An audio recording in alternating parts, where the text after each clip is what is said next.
Just a few days ago, there was an arrest made of a man in California who is a Chinese national, is here illegally on an expired student visa, and was engaged in shipping guns, ammo, and an undisclosed item that's referred to as advanced military equipment. Not sure what that is. It's not disclosed. I even looked at the ATF file.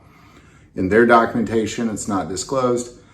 But what is disclosed is that this man had been shipping guns and ammo and other military items to China, which is then being shipped directly to North Korea. So ultimately, he is arming the North Koreans with American guns and ammo. Now, there's so many questions that revolve around this. Number one, how did an illegal immigrant get a hold of so much guns and ammo? So for example, this last shipment that was stopped had 50,000 rounds of 9mm ammo in it and an undisclosed number of guns.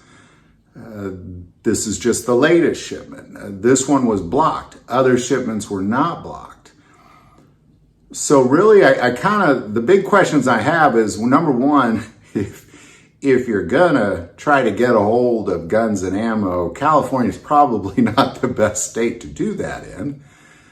But how did he get them? Like, how did he get a hold of these? Because he couldn't have passed a background check, that's for sure. Now, also what we've seen as far as just guns and ammo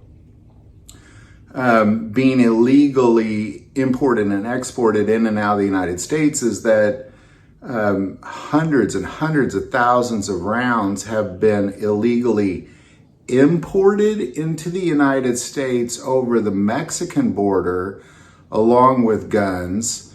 And we've made videos about that. Like, what's that about? Like, why would you import guns into the US? Because guns are very easy to access in the US. And the only answer is they would be going to people who cannot buy them themselves.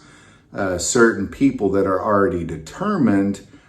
And this guy could possibly, somebody like this guy fits that description. Here's somebody who they're in America, they can't get their guns themselves.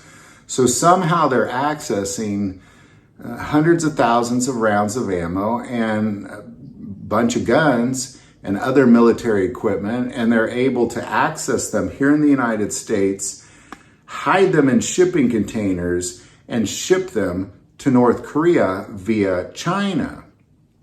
Now, certainly this isn't the only guy doing it as well. Maybe he is. My guess is he is not. But really, I think for me, the biggest question mark is, where did he get these guns and this ammo? Like, how did he get a hold of them? He certainly cannot pass a background check. And so far, there's only been one arrest made in this particular case. So there you go, just letting you know, people illegally shipping guns and ammo from the US to North Korea via China, and they're arming the North Koreans. Any thoughts or insight on any of that, definitely put it below, especially if you have any insight. But the most important part of this channel, we take prayer requests, so please don't ever hesitate to send that in. Thank you for watching this episode of God, Family, and Guns. And as always, love God, love your family, love guns.